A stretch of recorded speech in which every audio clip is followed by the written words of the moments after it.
Alasan Yahudi tidak berhak atas tanah Palestina. Pertama, dari sisi historis. Orang-orang Yahudi selalu beralasan mereka mewarisi tanah nenek moyang mereka di Palestina. Padahal nenek moyang bangsa Arab lah yang pertama kali menginjakkan kaki di Palestina. Sebagaimana telah dijelaskan di atas, orang-orang Kanaan berkuasa dan memimpin wilayah Palestina selama beberapa lama, dan wilayah tersebut mereka namai dengan Tanah Kanaan. Adapun Nabi Ibrahim, jika benar nasab mereka bersambung dengan Nabi Ibrahim alaihissalam, tidak memiliki kekuasaan di tanah Palestina. Beliau tinggal di wilayah tersebut tidak lebih dari 100 tahun. Jumlah keturunan beliau dalam rentang masa tinggalnya beliau hingga masa Nabi Yakub tidak banyak, tidak lebih dari 70 orang. Dan selama masa itu pula, 230 tahun keturunan beliau tidak memiliki kekuasaan di Palestina. Setelah itu mereka pindah ke Mesir, karena Nabi Yusuf menjadi penguasa di daerah tersebut. Kedua, dari sisi nasab. Orang-orang Yahudi saat ini mengklaim bahwa mereka adalah keturunan Nabi Ibrahim dari jalur Nabi Ishak. Padahal orang-orang Arab Mustarobah juga merupakan keturunan dari Nabi Ibrahim, bahkan anak pertama Nabi Ibrahim yakni Nabi Ismail. Selain itu, orang-orang Yahudi tidak dikenal memiliki tradisi yang kuat dalam menjaga nasab.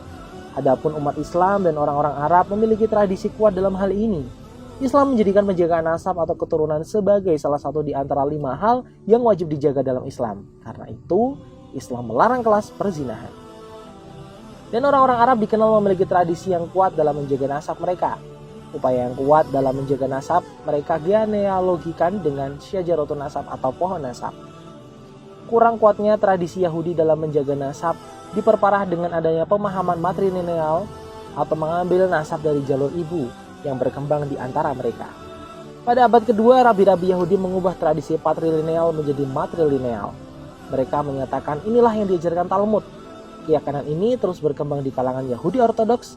Adapun orang-orang Yahudi Amerika yang tidak begitu mempersoalkan masalah ini, menurut mereka, jika salah satu dari orang tua, ayah atau ibu seorang Yahudi, dan sang anak tumbuh sebagai seorang Yahudi, maka ia Yahudi. Dengan demikian, semakin ranculah nasab orang-orang Yahudi. Ketiga, dari sisi agama. Agama yang dibawa oleh para nabi dan rasul adalah agama tauhid, mengesahkan Allah dan tidak menyekutukannya dengan sesuatu apapun.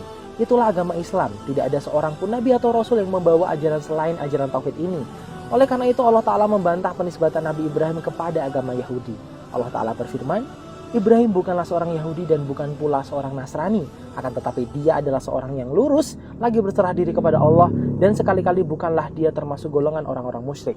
Quran Surat Al-Imran ayat 67.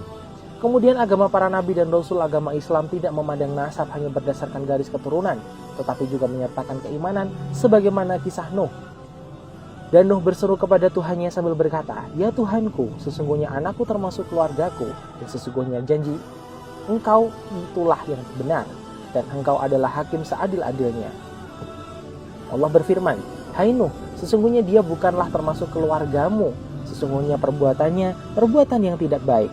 Sebab itu janganlah kamu memohon kepadaku sesuatu yang kamu tidak mengetahui hakikatnya.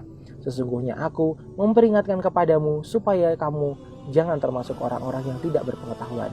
Quran Surat Hud ayat 45-46. Allah Ta'ala lebih mengedepankan hubungan keimanan dibandingkan hubungan nasab. Oleh karena itu, Allah selamatkan pengikut Nabi Nuh dan menggolongkan mereka sebagai keluarganya dan menenggelamkan anaknya yang ingkar kepada Allah. Walaupun secara hubungan darah, sang anak lebih dekat kekerabatannya dibanding para pengikut Nabi Nuh alaihissalam. Dengan demikian, klaim Yahudi atas tanah Palestina sangat lemah sekali. Mereka tidak memiliki argumentasi yang kuat, baik dari tinjauan historis, nasab, dan agama.